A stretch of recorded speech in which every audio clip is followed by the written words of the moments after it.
નમસ્કાર, જામનગરની number 1 news channel GTPL Jamnagar ન્યૂઝમાં આપ સૌ દર્શકોનું હાર્દિક સ્વાગત છે। હવે જોઈએ આજના મુખ્ય સમાચાર। લોકસભામાં આવતીકાલે 2 એપ્રિલે વકફ બિલ લાવવા તકતો ગોઠવતી મોદી સરકાર। ડીસા, જૂનાગઢ અને રાજકોટમાં આગના બનાવો, 18 શ્રમિકના મોત નિપજતા રાજ્યભરમાં અરેરાટી। ધ્રોલ નગરપાલિકામાં પ્રમુખ તરીકે વિનોદભાઈ વાઘેલા અને ઉપપ્રમુખ તરીકે રંજનબેન દલસાણિયાની વરણી કરતી ભારતીય જનતા પાર્ટી। જામનગરમાં ખોડિયાર કોલોની વિસ્તારમાં ₹20 કરોડની કિંમતનો પ્લોટ ખાલી કરાવતું કોર્પોરેશન। જામનગર કોર્પોરેશનમાં વર્ષ 2024-25માં ₹895 કરોડની આવક અને ₹950 કરોડના ખર્ચના આંકડા જાહેર કરતા કમિશનર મોદી। શેર બજારમાં આજે મંગળવારે સેન્સેક્સ 1390 પોઈન્ટ તૂટી જતા રોકાણકારોમાં ઉછાળ। હવે જોઈએ સમાચાર વિગતવાર।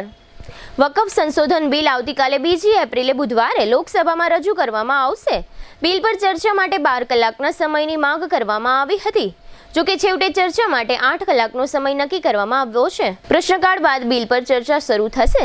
ચર્ચા બાદ આવતીકાલે જ બિલ પસાર કરવા અંગે પણ નિર્ણય લેવાઈ શકે છે।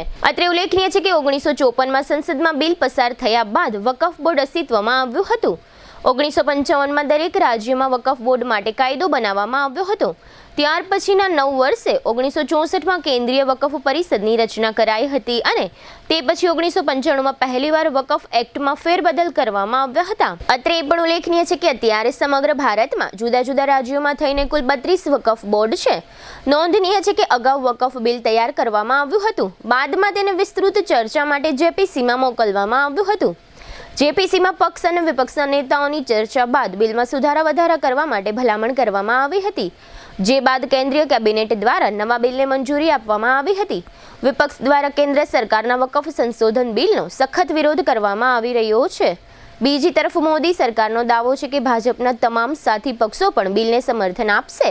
જોકે મોદી સરકારમાં હાલ કાર્યરત બિહારના મુખ્યમંત્રી નીતિશ કુમારના પક્ષ જનતા દળ યુ અને ચિરાગ પાસવાનના પક્ષ લોક જનશક્તિ પાર્ટીએ હાલ સસ્પેન્સ વધારી દીધું છે, કેમ કે આ બંને નેતાઓના પક્ષે હજુ સુધી સરકારના બિલને સમર્થન આપવાની સત્તાવાર જાહેરાત કરી નથી। ડીસા શહેર નજીક ઢુવા રોડ પર આવેલી એક ફટાકડાની ગેરકાયદે ફેક્ટરી અને આ ફેક્ટરીના ગોડાઉનમાં આજે મંગળવારે સવારે ભીષણ આગ ફાટી નીકળતા 18 મજૂરના મોત થયા છે। મૃતકોમાં 4 થી 5 કિશોરનો પણ સમાવેશ થાય છે। ઘટનાને પગલે ફેક્ટરી માલિક પણ ફરાર થઈ ગયો છે અને મજૂરોની ઓળખ કરવાની કામગીરી શરૂ કરવામાં આવી છે। બનાવને પગલે વિધાનસભા અધ્યક્ષ શંકર ચૌધરી દોડી આવ્યા હતા અને તેમણે આ ઘટનાને માફ કરી શકાય તેવી નથી એમ જણાવ્યું હતું। ફેક્ટરીમાં બ્લાસ્ટ અને આગની ઘટનામાં તમામ મૃતકો મધ્યપ્રદેશના રહેવાસી છે। સૂત્રોના જણાવ્યા અનુસાર આ મજૂરો 2 દિવસ પહેલા જ મજૂરી કામ માટે આવ્યા હતા અને ફટાકડા બનાવવાનું કામ કરતા હતા। આ દરમિયાન બ્લાસ્ટ થતા તેઓના મોત નિપજ્યા છે। હાલ મૃતકોની ઓળખ માટે કાર્યવાહી શરૂ કરવામાં આવી છે। પ્રાથમિક માહિતી મુજબ ફટાકડા બનાવવાના દારૂગોળામાં પ્રચંડ વિસ્ફોટ થતા આગ લાગી હોવાનું અનુમાન લગાડવામાં આવી રહ્યું છે।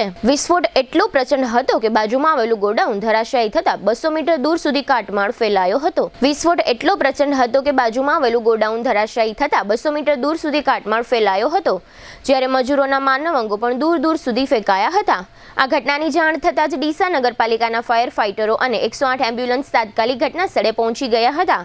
હાલ SDRFની ટીમે પણ ઘટના સ્થળે પહોંચી રેસ્ક્યુની કામગીરી હાથ ધરી છે। FSLની ટીમ દ્વારા પણ વિસ્ફોટ અંગે તપાસ હાથ ધરવામાં આવી છે।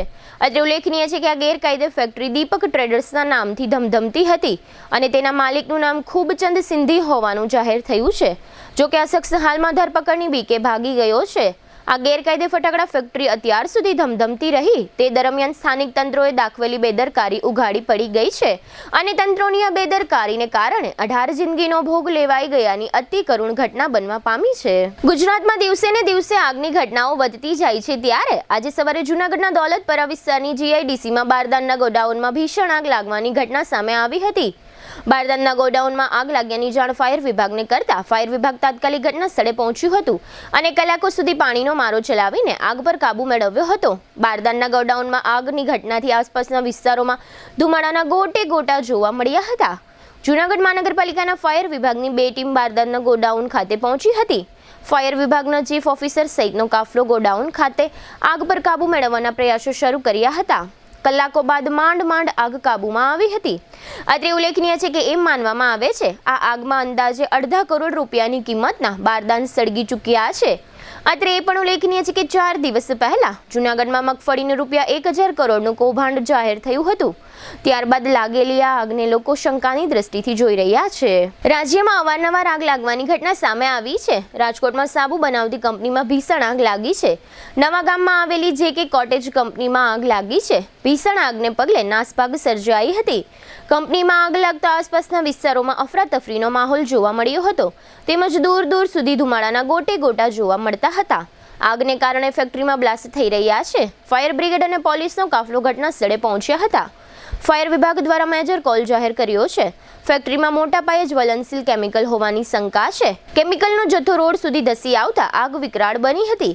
આગ પર કાબુ મેળવવા માટે પાણીના મારા સાથે કેમિકલ ફોમનો પણ મારો ચલાવાઈ રહ્યો છે. મોટી સંખ્યામાં ફાયર જવાનો હાલ ઘટના સ્થળે હાજર છે.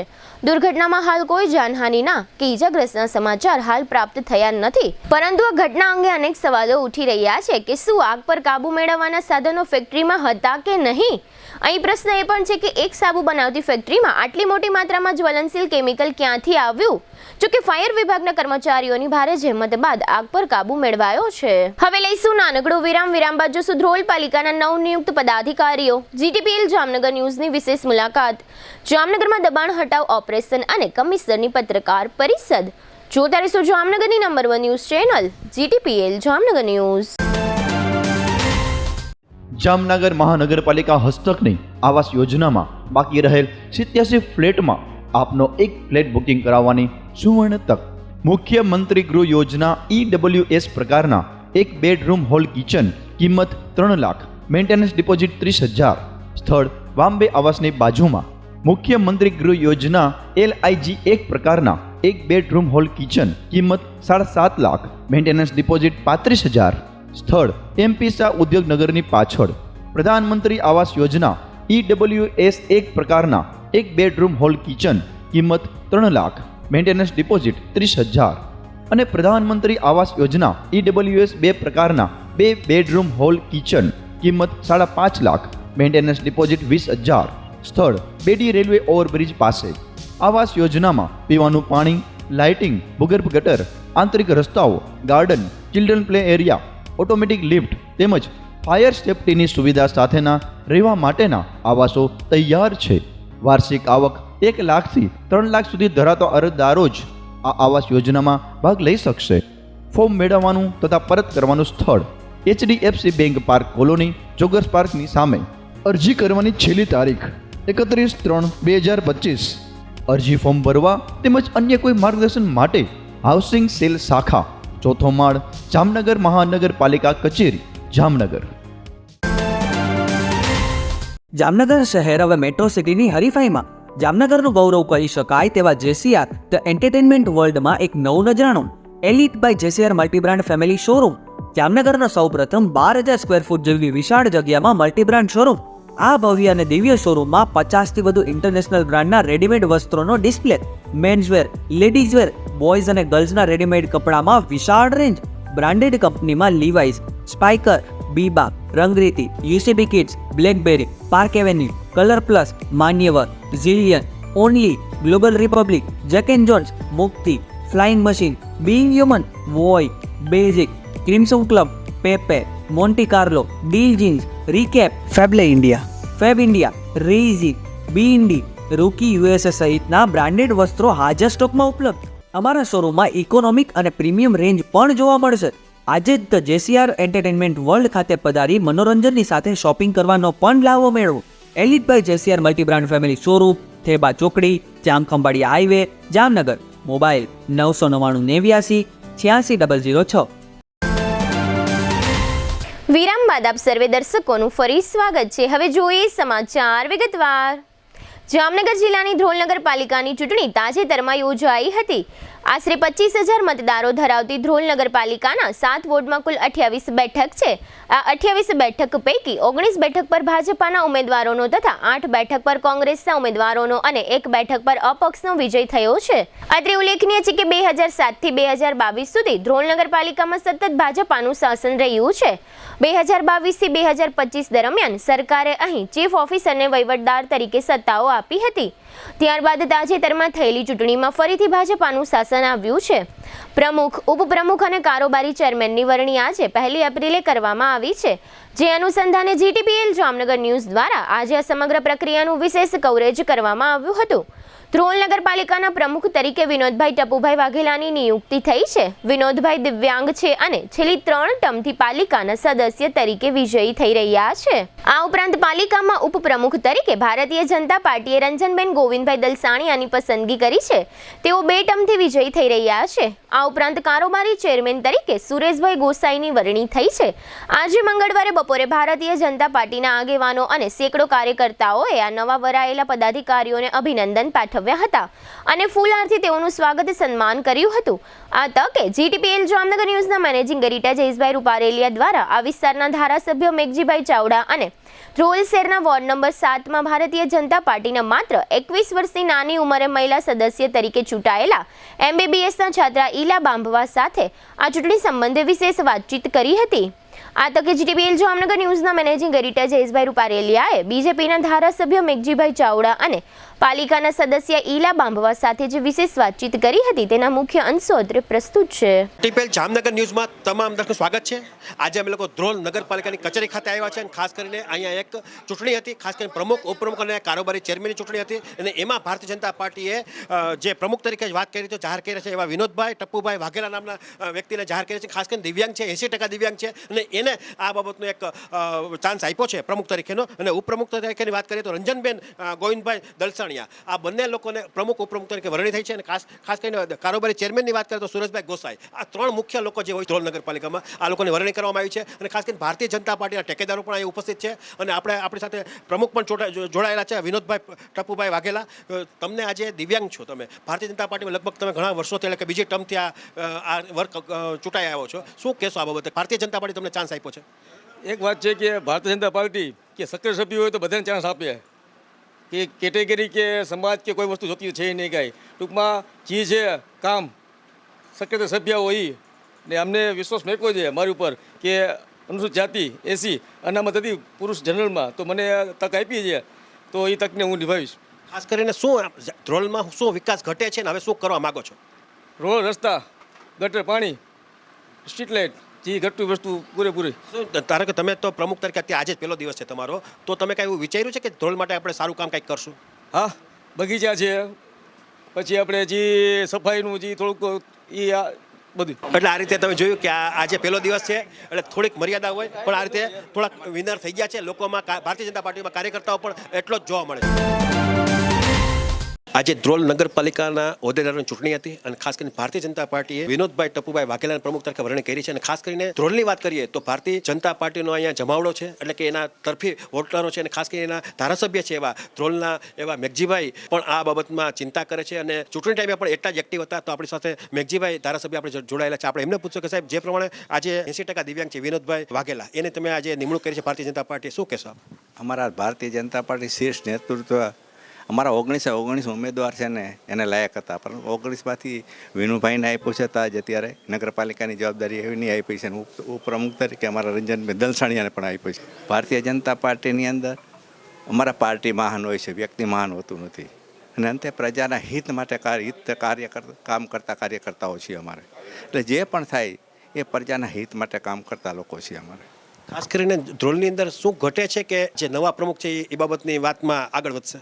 ઘણા સમયથી વહીવટ શાસન હતું એટલે ક્યાંક ચૂક હશે કામની, પરંતુ પાર્ટી પાસે ઘણું બધું કામ પ્રજાના કરવા માટેની સક્ષમ નેતૃત્વ છે. અમારા આદરણીય શ્રી ભૂપેન્દ્રભાઈ પટેલ સાહેબ જોઈએ એટલી ગ્રાન્ટ આપે છે અને આવનારા સમયની અંદર જે વિકાસ કરવો હશે તે વિકાસ આવનાર અંદર પાણી હોય, રોડ હોય, ગટર હોય એના કામ કરવા માટે બધા ઉત્સુક છે ને આવનારા ભવિષ્યની અંદર બધા જ સાથે રહી જે ઘટે છે એ પૂરું કરવાનો પ્રયત્ન કરશું. એટલે આ રીતે તમે જોયું કે આ મેઘજીભાઈ ચાવડા હતા. 28 સીટ છે ધ્રોલ ખાતે અને એમાં 7 વોટ છે અને 19 ભાજપની સીટ હતી અને 8 છે કોંગ્રેસ લઈ ગયા છે અને 1 છે અપક્ષ છે. ટોટલ 28 સીટમાંથી 19 સીટ એટલે કે બહુમતીના વાત કરીએ તો 2007માં ભાજપ હતી, અહીંયા 2012માં પણ ભાજપ હતી અને 2017માં પણ ભાજપ હતી. પણ 2022નો જ્યારે અંત આવ્યો ચૂંટણીનો ત્યારે વહીવટદારની આ નિમણૂક થઈ છે. છેલ્લા 2.5 વર્ષથી આ વહીવટદાર વર્ક કરે છે. હમણાં તમે ધારાસભ્યને પણ સાંભળ્યા અને પ્રમુખશ્રીને પણ સાંભળ્યા, નવા નિયુક્ત થયેલા. અને ખાસ કરીને ધ્રોલ નગરપાલિકાની વાત કરીએ તો એમાં યુવા જનરેશનને પણ ભારતીય જનતા પાર્ટી જે તે સમયે ટિકિટ આપી હતી અને એ પણ ચૂંટાઈ ગયા છે. અને એવા જ એક મહિલા પાત્ર છે એવા ઈલાબેન લક્ષ્મણભાઈ બાંભવા કે જે વોર્ડ નંબર 7થી ચૂંટાઈ આવ્યા છે અને ખાસ કરીને MBBSનો અભ્યાસ પણ કરે છે અને ભારતીય જનતા પાર્ટી એના ઉપર વિશ્વાસ રાખી અને આ રીતે રાજકારણમાં એમણે ઝંપલાવ્યું છે. તો આપણે બેનને પૂછશું કે બેન, તમને ટિકિટ આપી છે ખાસ કરીને ધ્રોલ નગરપાલિકાની ચૂંટણીમાં, શું કહેશો આપ? ધન્યવાદ કહેવા માંગીશ કે ભારતીય જનતા પાર્ટીને કે મને ટિકિટ આપી એ માટે, અને જે લોકોએ મને મતદાન આપ્યું એમને પણ હું ધન્યવાદ કહેવા માંગીશ કે તેમને મને ચૂંટી અને અહીંયા સુધી પહોંચાડી. તમે બેન એજ્યુકેટેડ છો, તો હવે ધ્રોલમાં શું ઘટે છે ને કઈ રીતે આ વિકાસમાં તમે સહભાગી બનશો? ધ્રોલ નગરપાલિકામાં જોવા જઈએ તો અત્યાર સુધીમાં ઘણો વિકાસ થઈ ગયો છે, પણ જે વસ્તુઓ ઘટે છે, જે લોકો પાણીની કે લાઇટની કે રસ્તાની જે પણ પ્રોબ્લેમ છે, અમે એનું નિવારણ લાવવા માટે પૂરો પ્રયત્ન કરશું અને બધાના સહકારથી જો આપણે ઈચ્છશું તો ધ્રોલ નગરપાલિકાના સારા એવા વિકાસના કાર્યો તરફ આગળ વધે. તમે ધારો કે છેલ્લા ઘણા સમયથી આ રાજકારણમાં કે જાહેર જીવનમાં આવ્યા છો, કાંઈ ધ્રોલને કઈ રીતે વિકાસ થાય એ બાબતે કંઈ વિચાર્યું છે? અને શું ઘટે છે આમાં? ધારો કે આપણે એવી કઈ ધારો કે લાઇટ પાણી ગટર એ તો રેગ્યુલર વાત બની, પણ કંઈક વિકાસ આપણે એવું કાંઈક એવું બનાવીએ કે જેથી કરીને લોકો યાદ પણ કરે. એમાં એટલા સમયમાં વિચાર્યું જ નથી કાંઈ કે અહીંયા આપણે શું નવું કંઈક કરીએ? નવીનમાં તો ધ્રોલ નગરપાલિકામાં તમે કંઈ સપનું જ જોયું નથી બેન? ધારો કે તમને અત્યારે પ્રમુખ બનાવ્યા તો તમે શું વિચારત? જો ખૂટતી સેવાઓ જેવી કે તબીબી સેવાઓ છે, જેવી કે અન્ય લોકોની જે ખાનગી સમસ્યાઓ જેમ કે અન્ન પુરવઠાની જે સેવાઓ છે એ લોકોની એ બાબતમાં જે લોકોને તકલીફ થાય છે કે જે અગવડ થાય છે એ વિશેનો પૂરો નિવેડો લાવવાનો પૂરો પ્રયત્ન કરશે. બેન, તમે રાજકારણમાં આવ્યા છો તો એમાં સક્રિય જ રહેશો કે તમે નડિયાદ ધારો કે ભણો છો, તો કઈ રીતે આ વાત બનશે બે? સક્રિય જ રહેવાનો પ્રયત્ન છે અમારો. તો જોઈ અભ્યાસ અને રાજનીતિ બેયને સમતુલીને આગળ ચાલવાનું વધારે. આગળમાં વાત કરીએ તો તમારા પરિવારના કોઈ રાજકારણમાં કે આ રીતે જાહેર જીવનમાં ક્યાંય હતા? હા, મારા મમ્મી હતા, તેઓ ઓપરેટરની ચૂંટણી જીતી ગયા હતા, પણ એ લોકોને જે 2005નો જે નિયમ આવ્યો ને 2 બાળકથી વધુ બાળકનું, એના કારણે પછી એમને રાજીનામું આપવું પડ્યું, એટલે એ લોકો હતા. અને મારા પપ્પા પણ હજી સક્રિય જ છે રાજકારણમાં. કેટલા મતથી બેન તમે જીતા છો? હું અને એટલે કેટલી લીડથી? કેટલા મત તમને મળ્યા હતા અને કેટલા લીડથી તમે જીતા છો? 1600 મત મળ્યા. 1600 મત મળ્યા હતા. કેટલા મતદારો તમારા વોર્ડમાં કેટલા હતા? અમારા વોર્ડમાં મતદારો 85% જેટલું મતદાન થયું હતું અને અમારા વોર્ડના મતદારોની સંખ્યા 3500 જેટલી છે. તમને કેટલા મત મળ્યા? 1600. આ રીતે તમે જોયું કે આ બેન છે પણ પહેલી વખત એ આ રીતે પ્રચાર પ્રસારમાં એટલે કે મીડિયા સમક્ષ આવતા હોય એટલે થોડીક વાત બને છે, પણ આવતા દિવસોમાં આજ બેન તમને એટલા પરફેક્ટ જવાબ જોતા દેવા મળશે કે લોકો પણ એક અચરજ પામી છે. કારણ કે હજી તો પાપા પોગલી છે, આજે એ સુધરાઈ સભ્ય તરીકે ચૂંટાઈ ગયા છે, પણ આવતા દિવસમાં એજ્યુકેટેડ છે એટલે 100% આગળ વધશે એ નક્કી છે. જામનગર જિલ્લાની ધ્રોલ નગરપાલિકામાં વિપક્ષના પૂર્વ નેતા અને પૂર્વ કારોબારી ચેરમેન તથા કોંગ્રેસના અગ્રણી અને યુવા નેતા કલ્પેશ હડિયલ સાથે આજે મંગળવારે બપોરે જીટીપીએલ જામનગર ન્યૂઝના મેનેજિંગ એડિટર જયેશભાઈ રૂપારેલિયાએ વિશેષ વાતચીત કરી છે. કારણ કે આજે ધ્રોલ નગરપાલિકામાં શાસક પક્ષ તરફથી પદાધિકારીઓની વરણી થઈ છે. આ મુલાકાતમાં સતત 3જી વખતના પાલિકા સદસ્ય તરીકે ચૂંટાયેલા કલ્પેશ હડિયલે જણાવ્યું હતું કે લોકોના કામો કરવાની બાબતમાં અમે શાસક પક્ષને સહકાર આપીશું, પરંતુ વિપક્ષ તરીકે ક્યાંય પણ શાસક પક્ષ દ્વારા કોઈ પણ પ્રકારની ગેરરીતિ કે ભ્રષ્ટાચાર થતો હશે તો અમે સખત વિરોધ નોંધાવીશું. કલ્પેશભાઈ હડિયલે એમ પણ જણાવ્યું હતું કે ગત ટર્મમાં ધ્રોલ નગરપાલિકાની 24 પૈકી માત્ર 2 જ બેઠકમાં કોંગ્રેસનો વિજય થયો હતો અને આ ચૂંટણીમાં અમારી બેઠકો 4 ગણી વધીને 8 થઈ છે અને અપક્ષ પણ અમારી સાથે હોવાથી વિપક્ષનું સંખ્યાબળ કુલ 9 થયું છે. આ ટર્મમાં અમે વિપક્ષ તરીકે અમારી સક્રિય ભૂમિકા ભજવીશું. જીટીપીએલ જામનગર ન્યૂઝના મેનેજિંગ એડિટર જયેશભાઈ રૂપારેલિયા અને કલ્પેશ હડિયલ વચ્ચે આજે મંગળવારે થયેલી આ વિશેષ વાતચીતના આ રહ્યા મુખ્ય અંશો. આજે 1 એપ્રિલ 2025 છે અને ખાસ કરીને ધ્રોલ નગરપાલિકાની ચૂંટણીના હોદ્દેદારોની ચૂંટણી હતી આજે, અને ખાસ કરીને પ્રમુખ, ઉપપ્રમુખ અને કારોબારી ચેરમેન આ ત્રણેય લોકોની વરણી થઈ છે. અને એમાં ખાસ કરીને વાત કરીએ તો કોંગ્રેસનો પણ એટલો જ રોલ રહી છે. કોંગ્રેસના વિરોધ પક્ષના નેતાની પણ હજી ચૂંટણી થવાની બાકી છે, પણ આવતા દિવસોમાં એ પણ થઈ જશે. અને ખાસ કરીને વાત કરીએ તો ઓલ ઓવર 28 સીટ છે ધ્રોલ નગરપાલિકામાં, 19 સીટ છે એ ભાજપની છે, આ વખતે ચૂંટાઈને આવ્યા છે, અને 8 છે એ કોંગ્રેસ છે અને 1 છે અપક્ષ છે. તો એની અંદર મેક્સિમમ વાત કરીએ તો એમાં કલ્પેશભાઈ અડિયલનું બહુ મોટું નામ છે ધ્રોલમાં, અને કોંગ્રેસ તરફથી સતત 3જી વખત ચૂંટાયેલા છે. અને ગમે તેવું વાતાવરણ હોય ભાજપ તરફી, પણ આ એક સીટ છે 3જી વખત સતત ચૂંટાઈને કલ્પેશભાઈનું અહીંયા બહુ મોટું નામ પણ છે, અને લોકોમાં અને ખાસ કરીને મતદારોમાં પણ એ એટલું જ માનપાન ધરાવે છે.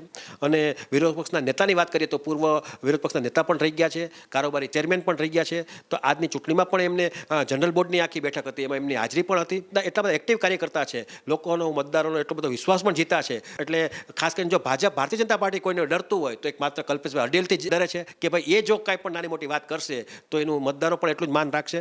છતાં પણ થોડીક કોંગ્રેસની થોડીક વાત બને છે અને બહુમતી તરફ નથી પહોંચી શક્યા. તો આપણી સાથે કલ્પેશભાઈ અડિયલ જોડાયેલા છે. આપણે એને પૂછશું કે સાહેબ આજે જે પ્રમાણે હોદ્દેદારોની ચૂંટણી હતી, શું કહેશો જે પ્રમાણે ભારતીય જનતા પાર્ટીએ પ્રમુખ, ઉપપ્રમુખ અને ચેરમેનની વરણી કરી છે?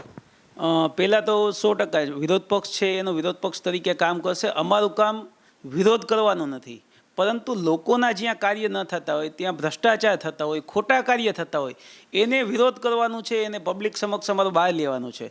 પહેલાં તો જે પ્રમુખ, ઉપપ્રમુખ અને ચેરમેન જે લોકો બન્યા છે એ તમામને હું એક કોંગ્રેસ પક્ષ તરફથી અભિનંદન એમને 100% આપીશ કે તમે જે પણ લોકોના હિતકારી કાર્ય કરશો, તમે નગરપાલિકાના વેરા ઘટાડશો, તમે ધ્રોલની અંદર સ્વચ્છતા તરફ ધ્યાન આપશો, ધ્રોલમાં લાઇટ સુવિધા, તમે રોડ રસ્તા, પાણી, ગટરની સુવિધા કરશો. આ તમામ સુવિધાની અંદર જ્યાં પણ અમારી જરૂર પડશે ત્યાં કોંગ્રેસ પક્ષ પણ લોકોના કાર્ય માટે તમારી સાથે સતત હંમેશા અમે રહેશી. સાથે સાથે ધ્રોલના મુખ્ય પ્રશ્ન છે કે આજે મુખ્ય રોડ ઉપર અસંખ્ય જગ્યાએ દબાણ થઈ ગયા છે. ધ્રોલની અંદર અસંખ્ય રીતે લોકો ભીરમાઈ ગયા છે. જે વેરો એટલો બધો અસહ્ય બહાર પાડી દીધો છે, મોટી મોટી સંસ્થાઓ છે એનો વેરો કોઈ ઉઘરાવા નથી જતું, અને નાના લોકોને વેરો ઉઘરાવા ધમકાવવામાં આવે છે. આવા જે પ્રશ્ન છે કે આજે ધ્રોલની અંદર સીસીટીવી કેમેરાની ખૂબ જ જરૂરિયાત છે કે જ્યારે કોઈ પણ ઘટના બનતી હોય તો એ ત્રીજી આંખ રહેતી હોય સીસીટીવી, તો આ બધી સુવિધા તાત્કાલિક અસરથી ચાલુ કરવામાં આવે અને લોકોને રોડ રસ્તા અને પાણીની સુવિધા સારી મળે અને ગુણવત્તાયુક્ત કામ થતું રહીએ એવી હું પ્રમુખ છે, ઉપપ્રમુખને અને કારોબારી ચેરમેન, જનરલી કારોબારી ચેરમેન છે એ નિમણૂક જનરલ બોર્ડમાં થતી હોય, પરંતુ ભારતીય જનતા પાર્ટી દ્વારા આજે કારોબારી ચેરમેનની એડવાન્સમાં નિમણૂક કરી દેવામાં આવી છે. કદાચ કંઈક બીજી એને બીક હોય તો આ બંધારણની જોગવાઈ મુજબ, તો મારા નોલેજ મુજબ જ્યારે જનરલ બોર્ડ ભરાય ત્યારે કારોબારી ચેરમેનની નિમણૂક થતી હોય. હું કારોબારી ચેરમેન છે સુરેશ શેટ્ટી, એમને પણ ભરૂચથી આજે અહીંયા આવે છે, રહીએ છે. ખૂબ સારી વાત છે કે ભરૂચથી રહી અને આ લોકોના કામ કરશે, એના માટે પણ અમે એમને ખૂબ જ શુભેચ્છાઓ આપી છીએ. અને જે બીજી વાત કરીએ તો આજે એક અમારા માટે એક નવો બનાવ જોવામાં આવ્યો કે ભારતીય જનતા પાર્ટીમાં જે 45 વર્ષથી આ કે 50 વર્ષથી આજે કામ કરતા હતા એવા મંગુબેન ચાવડાજી 5-7 ટર્મથી એના પરિવારમાંથી ચૂંટાયેલા આવે છે. એનો પ્રમુખ, ઉપપ્રમુખની અંદર વાત કરતા હોય તો ભારતીય જનતા પાર્ટી શિસ્તની પાર્ટી લેખાતી એવું લોકો કહેતા હોય છે. કોંગ્રેસની અંદર એના કરતાં વધારે શિસ્ત છે, પણ જે બોલાય છે એ વેચાય છે, એને વેચાય છે એ બોલાય છે, આવી સ્થિતિ છે. તો મંગુબેન ચાવડા આજે નગરપાલિકાની જે પ્રમુખ, ઉપપ્રમુખની ઇલેક્શન હતી એમાં ભારતીય જનતા પાર્ટીની અંદર પક્ષમાં પોતે પ્રમુખ તરીકે ઉમેદવારી કરી હતી. આ બેન નગરપાલિકાની અંદર ચાલુ બોર્ડે પોતે પોતાની સહી પણ ના કરી. જ્યારે ભારતીય જનતા પાર્ટી વિજયભાઈ વાઘેલાનું નામ ડિક્લેર પ્રમુખ કરવામાં આવ્યું ત્યારે ઊંચી આંગળી પણ ન કરી, અને જ્યારે પ્રમુખની ઇલેક્શન થઈ તો ચાલુ બોર્ડે વિરોધ દર્શાવી, નારાજ થયા કે શું ખ્યાલ નહીં, પણ ચાલુ બોર્ડે ચલતી પકડી લીધી અને ભાજપના તમામ નેતાઓને વાહે ભાગવું પડ્યું. અને અત્યારે એને ઘરનો મામલો છે સાહેબ, એમાં કોંગ્રેસ ક્યાં દખલગીરી કરવાની જરૂર છે? ના, અમે દખલગીરી નથી કરતા. અમે તો જે બનાવ બન્યો છે આવો 50 વર્ષની અંદર પહેલી વખત બનાવ બન્યો છે ધ્રોલની અંદર, તો અમે ખાલી માહિતગાર કરી છે કે અમે આવો બનાવ 50-60 વર્ષમાં ધ્રોલના ઇતિહાસ. તમને કઈ 19 સભ્યો છે, બધાને તો પ્રમુખ ન બનાવે, કોઈ પણ પાર્ટી હોય. અરે પ્રમુખ ન બનાવે તો અમને ખબર છે, પ્રમુખ અમારે કોંગ્રેસ અપેક્ષા હોય, ચૂંટાયેલા કોઈ પણ જાહેર જીવનમાં આવે છે એને ઊંચા ઊંચો હોદ્દો મળે એવી અપેક્ષા હોય છે. હવે તારે એક વાત તો એકને જ દેવાની છે. એ વાત 100% છે. આજે અમારા કોંગ્રેસ પક્ષની અંદર પણ અમે 8 સભ્ય જીતેલા છે. અમને ખ્યાલ છે કે પ્રમુખ કે ઉપપ્રમુખ તરીકે અમારા નથી આવવાના, છતાં પણ એ કોંગ્રેસ પક્ષની રૂએ અમે લોકોએ પ્રમુખ અને ઉપપ્રમુખનું નામ મૂક્યું છે. એટલે અપેક્ષાઓ મહત્વની નથી. જ્યારે પાર્ટીની શિસ્તની વાત હોય, પાર્ટીની ગાઈડલાઈન હોય, એનો અનાદર કરવો હોય દરેક પક્ષની અંદર. તમે વિરોધ પક્ષ તરીકે હમણાં નામ લખાવશો ત્યારે કોઈ પણ વ્યક્તિ નામ ડિક્લેર થશે તો કોંગ્રેસમાં પણ એકાદ બે સભ્યો નારાજગી હશે, તો એ તો બધું હોય જ. આ બધી વસ્તુ જાહેર જીવનમાં આ વાત રહેવાની જ છે. કોંગ્રેસ પક્ષની અંદર આવી નારાજગી હોતી જ નથી. કોંગ્રેસ પક્ષ છે એ સંપીને એક થઈને કામ કરે છે. અમારી જે 2 સીટ હતી, અહીંયા 8 થઈને એક અપક્ષ આવ્યા, 9 સીટ થઈ છે. આ પણ બહુમતી તક કેમ નથી પહોંચી શકતા? કોંગ્રેસમાં એવું શું ઘટે છે કે તમે 2-3 ટર્મ સુધી લોકો ભાજપને મત આપે, ચોથી ટર્મમાં પણ ભાજપને પસંદ કરે છે, તો ક્યાંક તો કચાશ છે કોંગ્રેસની? જરાય નહીં. ધ્રોલ જ્યારથી બન્યું ત્યારથી ભાજપનું શાસન આ 3જી વખત બન્યું છે. અત્યાર સુધી કોંગ્રેસનું જ શાસન હતું અને કોંગ્રેસનું જ. હા, 100%. અત્યારે જે આખા દેશની અંદર નગરપાલિકાથી લઈને દિલ્હી સુધી સત્તા ભાજપની છે, તો લોકો ક્યાંક ને ક્યાંક ગેરમાર્ગે દોરાઈ ગયા છે અને એના ભાગરૂપે ક્યાંક અમે કોંગ્રેસ પ્રચાર પ્રસારની અંદર ટૂંકા પડ્યા છીએ. આજે ધ્રોલની અંદર કેબિનેટ મંત્રી રહેતા હોય અને 50 મત હોય, અહીંયા 10 દિવસ સુધી સભા કરવી પડે, તો આ 100% કોંગ્રેસની બીક છે. હવે ધારો કે વાત આવે છે, ધારો કે આ લોકો અત્યારે ભાજપની બોડી આવી ગઈ છે, તો ધ્રોલમાં એવો કયો વિકાસ ઘટે છે કે લોકોને એ અપેક્ષા એ ભારતીય જનતા પાર્ટી પૂરી કરશે? ભારતીય જનતા પાર્ટી ખાલી વચન દેવામાં માહિર છે. ગત ચૂંટણીની અંદર નગરપાલિકાની અંદર ચૂંટણી ઢંઢેરો બહાર પાડ્યો હતો અને એ ચૂંટણી ઢંઢેરો આજુ ફેલે નગરપાલિકાની અંદર એક પણ પ્રકારનો ચૂંટણી ઢંઢેરો ભારતીય જનતા પાર્ટીએ બહાર નથી પાડ્યો. શું કામ? કારણ કે જ્યારે કોંગ્રેસ પક્ષની અંદર હું વિરોધ પક્ષનો નેતા હતો, 5 વર્ષની ટર્મ અમારી પૂરી થઈ, ત્યારે જે 5 વર્ષ પહેલાં નગરપાલિકામાં ભારતીય જનતા પાર્ટીએ ચૂંટણી ઢંઢેરો બહાર પાડ્યો હતો, આ ચૂંટણી ઢંઢેરો લઈ અમે પબ્લિક પાસે ગયા કે ભાજપે આ 24 વચન આપ્યા હતા, 24માંથી એક વચન પણ પૂરું પાડ્યું હોય તો તમે અમને કહો. અને એના ભાગરૂપે આજુ પહેલે નગરપાલિકામાં ભાજપ બી ગઈ અને કોઈ પણ ચૂંટણીની અંદર આ પહેલી વખત એવું સાંભળ્યું કે ચૂંટણી ઢંઢેરો બહાર પાડ્યા વગર ભારતીય જનતા પાર્ટીની ચૂંટણી લડવી પડી છે. એટલે નગરપાલિકાની અંદર ભારતીય જનતા પાર્ટી તો આજુ પહેલે વચન આપતા પણ બીતી હતી, એ પોતે ડરતી હતી. એટલે આ ભારતીય જનતા પાર્ટી ધ્રોલમાં બી ગઈ છે. કોંગ્રેસ ઉપર છે એ મતદારો વિશ્વાસ તો નથી કરતા, એ નક્કી છે સાહેબ, એટલે તો મત નથી આપતા. 100% મતદારો વિશ્વાસ કરે છે. એનું કારણ તમે સમજો, ક્યારેય એક પણ આપને ઝાડવું આવતા હોય તો એક દિવસમાં ફળ ના આપે. કોંગ્રેસની અંદર ગઈ ટર્મની અંદર 2 સભ્ય હતા ચૂંટાયેલા, એમાંથી 8 સભ્ય થયા છે, તો અમે અમારો વિસ્તાર વધાર્યો છે. વાત નંબર 2, પેટા ઇલેક્શન આવી નગરપાલિકાની અંદર, તો એની અંદર વોર્ડ નંબર 7ની અંદર જે અમારો જે પ્રભુત્વવાળું બૂથ છે એની અંદર 85% મતદાન થયું, એમાં 52% મત કોંગ્રેસને પેનલ્ટી. આ ચૂંટણીમાં લોકશાહીમાં જીતા હોય સિકંદર, જે સીટ વધારે લઈ જાય સત્તા પર બેસે, પછી બીજી બધી કોઈ વાત હાલતી નથી સાહેબ. તમને કહું તો પણ અમે સ્વીકારી લીધું ને, અમે વિરોધ પક્ષ તરીકે બેસી છીએ અને અમે એ પણ સ્વીકારી છીએ કે જે ભારતીય જનતા પાર્ટી લોકોના સારા કાર્ય કરશે તો અમે સહયોગ આપશી. અમારું કામ વિરોધ કરીને કોઈ લોકોનું કામ ડખે ચલાવવાનું નથી. અમારું કામ ચોક્કસ જ્યાં ભ્રષ્ટાચાર થતો હશે, જ્યાં કામમાં કરકસાઈ થતી હશે, જ્યાં કામ નબળું થતું હશે, આ જગ્યાએ અમે વિરોધ કરી અને પબ્લિક સામે લઈ આવશે. આ રીતે જે પ્રમાણે તમને વિરોધ પક્ષની જે ભૂમિકા ભજવવાનું મતદારો જે પ્રમાણે વાત બનાવી છે, મત આપ્યા છે, એ પ્રમાણે તમે પૂરી નિષ્ઠાપૂર્વક વર્કઆઉટ કરશો કે તમે પણ એમાં પણ ફિક્સિંગ મેચ રમશો? જો અમે ફિક્સિંગ મેચ કરતા હોય તો 3જી વખત મને લોકોએ ના ચૂંટ્યો હોય. ધ્રોલ નગરપાલિકાની અંદર સૌથી ઇતિહાસમાં મોટામાં મોટી લીડ 2000નું મતદાન થયું, એમાં 900 મતની લીડ, કે જે વોર્ડ મારી અંદર સોની, બ્રાહ્મણ, વાણિયા આ બધા કોમ આવેલી છે, જ્ઞાતિ આવેલી છે, તમામ કોમે મને સ્વીકારી અને હોંશે હોંશે મત દીધા. એ કોંગ્રેસ પક્ષની અંદર અને 3 વ્યક્તિઓ અમે જીતા, તો 100% લોકો અમને સ્વીકારે છે. નકર આવરી લીડ ભાજપની અંદર નગરપાલિકાથી લઈને દિલ્હીની સરકાર છે, તો એક પણ હજી સુધીમાં નગરપાલિકાનો ઇતિહાસમાં આવરી લીડ કોઈને મળી નથી. એનો મતલબ લોકો અમને સ્વીકારે છે.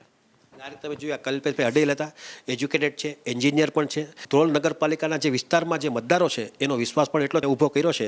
અને આ રીતે ખાસ કરીને વિરોધ પક્ષ લેવલે વાત કરીએ તો એ પણ જાગૃત છે. જ્યાં એજ્યુકેટેડ હોવાને કારણે જ્યાં જે કાંઈ નાની મોટી મુવમેન્ટ થશે કાગળ ઉપર, એ બધીનો એને અભ્યાસ કરશે અને અભ્યાસ કર્યા પછી જ્યાં વિરોધ કરવાની વાત આવશે ત્યાં વિરોધ પણ કરશે. એટલે હવે જોવાનું એ રહ્યું કે ભારતીય જનતા પાર્ટી છે, જે પ્રમાણે વિનોદભાઈ ટપુભાઈ વાઘેલા કે જે આમ તો 80% દિવ્યાંગ છે, એમને પ્રમુખ તરીકે સીટ આપી છે, હવે એ જોવાનું રહે કે કેટલી પ્રમાણિકતાથી વર્કઆઉટ કરે છે. અને વિરોધ પક્ષની વાત કરીએ તો વિરોધ પક્ષ કેટલી પ્રમાણિકતાથી લોકો એ જે કંઈ મતદારોના અહિતમાં નિર્ણય લે છે એમાં કઈ રીતે આખી વાત બને છે એ જોવાનું રહ્યું. અને ખાસ કરીને કલ્પેશભાઈ અડિયલ જાગૃત છે, લગભગ 99.9% કંઈ વાંધો નહીં આવે, પણ છતાં પણ ક્યાંક નાની મોટી વાત હશે તો અમે લોકો પત્રકાર તરીકે જાગૃત છીએ, એટલે અમે પણ આવતા દિવસોમાં ફરી એનો ઇન્ટરવ્યૂ લઈ અને જ્યાં જ્યાં એની વાત બનશે ત્યાં 100% અમે એને પ્રશ્નોત્તરી કરશું. જામનગરમાં મહાનગરપાલિકાની એસ્ટેટ શાખા તથા સોલિડ વેસ્ટ શાખાએ આજે મંગળવારે સવારે ખોડિયાર કોલોની વિસ્તારમાં દબાણ હટાવો ઓપરેશન હાથ ધર્યું હતું.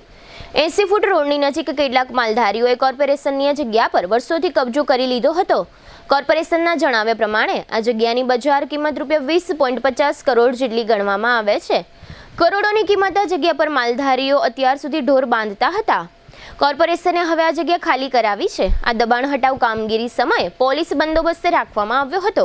આ સમગ્ર કામગીરી અંગે સોલિડ વેસ્ટ વિભાગના કંટ્રોલિંગ અધિકારી મુકેશ વર્ણવાએ આપેલી વિગતો પ્રસ્તુત છે. જામનગર મહાનગરપાલિકાની ટીપી સ્કીમ નંબર 1 જેનો ફાઇનલ પ્લોટ 65 નંબર છે, જેની જગ્યા 33,600 ફૂટ છે, એ જગ્યા ઉપર માલધારીઓ દ્વારા દબાણ કરી અને ભેંસો તેમજ ગાયો રાખવામાં આવતી હતી. એ પ્લોટ હાલે ખાલી કરવાની પ્રક્રિયા હાથ ધરવામાં આવેલી છે, જેમાં પૂરતા પોલીસ બંદોબસ્ત સાથે એસ્ટેટની ટીમ તેમજ સોલિડ વેસ્ટની ટીમ દ્વારા હાલે આ કામગીરી ચાલુ છે. આ પ્લોટની અંદાજિત કિંમત 20 કરોડ 52 લાખ જેટલી થવા પામે છે.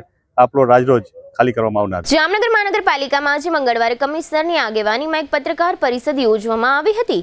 આ પત્રકાર પરિષદમાં કોર્પોરેશનની વર્ષ 2024-25ની આવક અને ખર્ચ વગેરેના આંકડાઓ સત્તાવાર રીતે જાહેર કરવામાં આવ્યા હતા.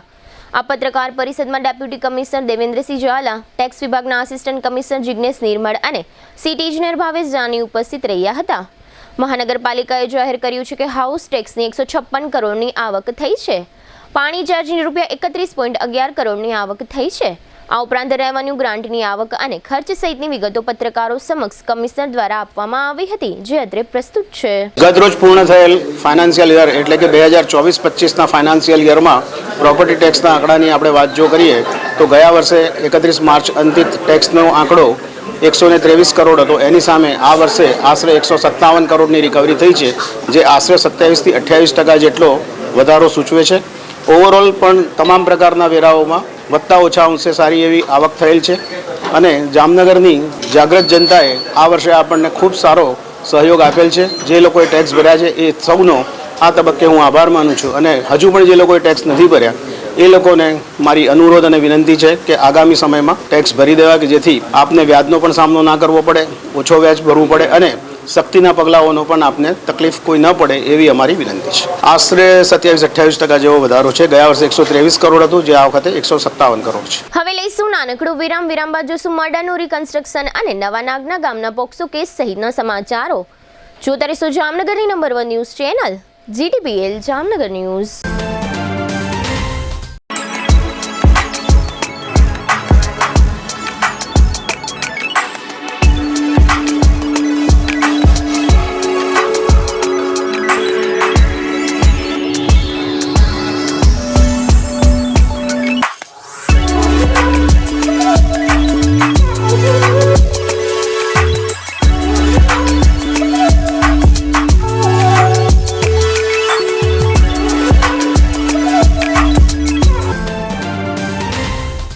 દુખાવાથી પીડાતા દર્દીઓ માટે જામનગરમાં free demo. Namrata wellness centre. ચાલો અપનાવીએ નવીન એક્યુપલ્સ ટેકનોલોજી, જે લોહીનું પરિભ્રમણ સુધારે, તમારા સ્નાયુઓને શક્તિ આપે, તમારા શરીરને જોમ આપે. ઉપરાંત પંજામાં સોજા થવા, પંજામાં ચડતા ગોટલા અને ગઠ્ઠા થવાની સમસ્યા, અન્ય ઘણા દુખાવાથી મુક્તિ મળે. લોહી પરિભ્રમણથી થતા આ રહ્યા સુધારા અને ફાયદાઓ. કોષની વૃદ્ધિ અને અંગની કામગીરીમાં સુધારો, ત્વચાને વધારે સ્વસ્થ બનાવે, ત્વચાની રોગ પ્રતિકારકતા વધારે, ઓક્સિજનથી સમૃદ્ધ લોહી સ્નાયુઓને આપે, હૃદયની સ્થિતિમાં સુધારો કરે, હાઈ બ્લડ પ્રેશરની સ્થિતિમાં સુધારો કરે, મગજની કામગીરીમાં સુધારો કરે, શરીરમાં જોમ અને શક્તિ વધારે. નબળા રક્ત પરિભ્રમણને પરિણામે અનેક દર્દો આવે છે, જેવા કે ગઠ્ઠા થવા, સોજો ચડવો, તાણ, પગના તળિયામાં જણજણાટી, સાંધાનો લાંબા સમય સુધી દુખાવો, સ્નાયુઓ ખેંચાવા, ગોટલામાં દુખાવો. અમારા સેન્ટરમાં દરેક વ્યક્તિને રોજ 30 મિનિટ ફ્રી ડેમો આપવામાં આવશે. આ સેન્ટરમાં ફ્રી ડેમોનો લાભ લઈ દુખાવાના દર્દથી મુક્તિ મેળવો. Namrata wellness centre, branch 1 Patel colony, શેરી નંબર 2, બેંક ઓફ બરોડાની બાજુમાં, જામનગર. બ્રાન્ચ 2 જડેશ્વર રેસિડેન્સી, જડેશ્વર મંદિર પાસે, એમ્યુઝમેન્ટ પાર્કની સામે, મેહુલનગર, જામનગર. બ્રાન્ચ 3 ડોક્ટર ડાંગરની હોસ્પિટલ પાસે, ઓસવાડ કોલોની, શેરી number 1, Sumer club road, Jolly Bungalow પાસે, જામનગર.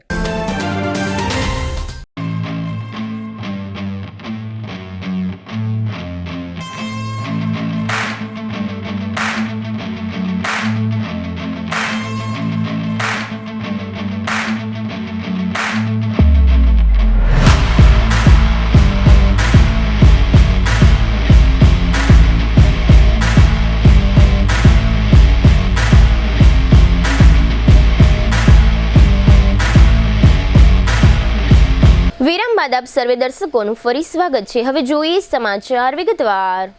જામનગરમાં તાજેતરમાં એક રિક્ષા ચાલકની હત્યા થઈ છે. આ હત્યાની તપાસના અનુસંધાને પોલીસે 5 આરોપીઓને પકડી લીધા છે એવું ગઈકાલે સોમવારે જાહેર થયા પછી આજે મંગળવારે જાહેર થયું છે કે હત્યાના આ બનાવમાં પોલીસે કુલ 8 આરોપીઓને ઝડપી લીધા છે. અત્રે ઉલ્લેખનીય છે કે મૃતકના માતાએ 2 દિવસ પહેલા 5 શખ્સો વિરુદ્ધ ફરિયાદ નોંધાવી હતી. ત્યારબાદ આજે મંગળવારે પોલીસે આરોપીઓને સાથે રાખીને બનાવના સ્થળે બનાવનું રિકન્સ્ટ્રક્શન હાથ ધર્યું હતું. જામનગરના નવાનાગના ગામમાં રહેતા એક પરિવારની સગીરાને પરિવારના એક દૂરના સંબંધી શખ્સે વારંવાર દુષ્કર્મ કરીને ગર્ભવતી બનાવી દીધી હતી. 10મા ધોરણમાં અભ્યાસ કરતી 15 વર્ષની આ સગીરાને 8 મહિનાનો ગર્ભ હતો. આ સગીરાને પ્રસૂતિ જેવી પીડા ઉપડી હતી. ત્યારબાદ તેણીને જીજી હોસ્પિટલમાં ખસેડવામાં આવી હતી.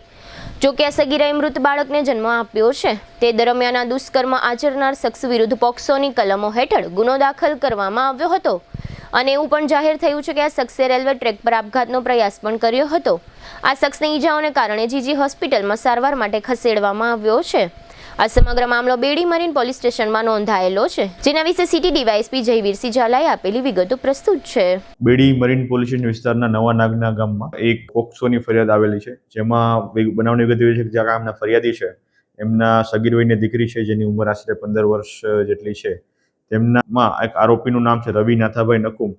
આ સદરુ આરોપી દ્વારા બાળકીને એમની મરજી વિરુદ્ધ વારંવાર શરીર સંબંધ બાંધી અને આશરે 8 માસનો ગર્ભ રાખી દઈ અને એને જો કોઈને બહાર જાણ કરશે તો તેને જાનથી મારી નાખવાની ધમકી બાબતની એક ફરિયાદ બેડી મરીન પોલીસ સ્ટેશનમાં દાખલ થઈ છે અને આ આરોપીને પકડવા માટેની પ્રક્રિયા હાલ ચાલુમાં છે. જે બાળકી હતી એનું મેડિકલ ચેકઅપ અને સમયાંતરે જીજી હોસ્પિટલ તેમને લઈ જવામાં આવેલા છે અને આગળની કાર્યવાહી ચાલુ છે. જ્યારે આ બેડી મરીનનો પોલીસ સ્ટાફ આ આરોપીના વોચમાં હતો અને તેને શોધવા માટેના પ્રયત્નો ચાલુ હતા, તે દરમિયાન રેલવે પોલીસ તરફથી જાણકારી મળેલી હતી કે આ સદરુ જે આરોપી જેને બેડી મરીન પોલીસ ગોતી શોધી રહી હતી એ આરોપી દ્વારા હત્યાનો પ્રયાસ કરવામાં આવેલો છે અને એના બાબતની જે સમગ્ર બનાવ બાબતની જે જાણવાજોગ ફરિયાદ છે એ રેલવે પોલીસ સ્ટેશન દ્વારા દાખલ કરવામાં આવી. રિલાયન્સ ગ્રુપના આનંદ અંબાણીની દ્વારકાની પદયાત્રાના 5મા દિવસે સોમવારે રાત્રે એક નોંધપાત્ર ઘટના જોવા મળી હતી. 5 દિવસમાં તેઓ 50 કિલોમીટર જેવું અંતર કાપીને સોનરડી ગામના પાટિયા સુધી પહોંચ્યા હતા. પદયાત્રાના 5મા દિવસે અનંત અંબાણીને જૈન ધર્મના રાષ્ટ્રીય સંત નમ્રમુનિ મહારાજ મૂકવા આવ્યા હતા. આ દરમિયાન અનંત અંબાણીએ કહ્યું હતું કે શ્રીજી બાવા અને દ્વારકાધીશની કૃપા છે. દ્વારકાવાળો બધાનું ભલું કરશે અને મારું પણ ભલું એ જ કરવાનો છે. અનંત અંબાણીની પદયાત્રાના 5મા દિવસે એક જબરદસ્ત દ્રશ્ય જોવા મળ્યું હતું. અનંત અંબાણી પદયાત્રા કરતા હતા તે દરમિયાન રસ્તા પરથી એક મરઘીની ગાડી જતી હતી. જે અનંત અંબાણીને ધ્યાને આવતા તરત જ તેમણે તેમના સ્ટાફને કહીને આ ગાડી રોકાવી હતી. આ બાદ ગાડીના માલિક અને ડ્રાઈવર સાથે વાત કરીને 250 જેટલા પક્ષીઓને કતલખાને જતા બચાવ્યા હતા. અમેરિકાના પ્રમુખ ડોનાલ્ડ ટ્રમ્પે ભારત સહિતના દેશો વિરુદ્ધ ટેરિફનું શસ્ત્ર ઉગામ્યું છે અને આવતીકાલે 2 એપ્રિલે બુધવારથી અમેરિકાની ટેરિફ નીતિનો અમલ થવાનો છે. એ પહેલા આજે 1 એપ્રિલે ભારતીય શેરબજારમાં હાહાકાર મચી ગયો હતો. આજે શેરબજારમાં BSEનો સેન્સેક્સ અને નિફ્ટી બંને મોટા પ્રમાણમાં તૂટ્યા હતા. આજે મંગળવારે બપોરે બજાર બંધ થયું ત્યારે શેરબજારના સેન્સેક્સમાં 1390 પોઈન્ટનો તોતિંગ ઘટાડો જોવા મળ્યો હતો. બંધના સમયે સેન્સેક્સ 76,000 સુધી નીચે ઉતરી ગયો હતો. આ ઉપરાંત નિફ્ટી 50માં પણ 353 પોઈન્ટનો ઘટાડો જોવા મળ્યો હતો. અત્રે ઉલ્લેખનીય છે કે તાજેતરના થોડા દિવસો દરમિયાન બજારમાં રિકવરી જોવા મળતા રોકાણકારોમાં નુકસાની વળતરની આશા જાગી હતી. તે દરમિયાન અમેરિકાના ટેરિફ નીતિના આવતીકાલના આગમન પહેલા આજે ભારતીય શેરબજારમાં કડાકો બોલી જતા ફરીથી રોકાણકારોમાં નિરાશા જોવા મળી છે. દેવભૂમિ દ્વારકા જિલ્લાની પોલીસે 3 તત્વોની પાસા હેઠળ અટકાયત કરી છે. આ ત્રણેય શખ્સોને રાજ્યની અલગ અલગ જેલમાં મોકલી આપવામાં આવ્યા છે.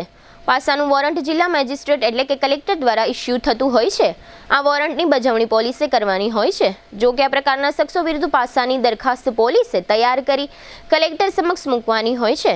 દ્વારકા જિલ્લામાં જે 3 શખ્સોની પાસા હેઠળ અટકાયત કરીને જેલમાં મોકલવામાં આવ્યા છે તે શખ્સોના નામ લખમણ ખૂટી, જયમલ સુંડાવદરા અને સહદેવ બાપોદરા હોવાનું જાહેર થયું છે. હવે લઈશું નાનકડો વિરામ, ફરી મળીશું વિરામ બાદ. જોતા રહેશો જામનગરની number 1 news channel GTPL Jamnagar news.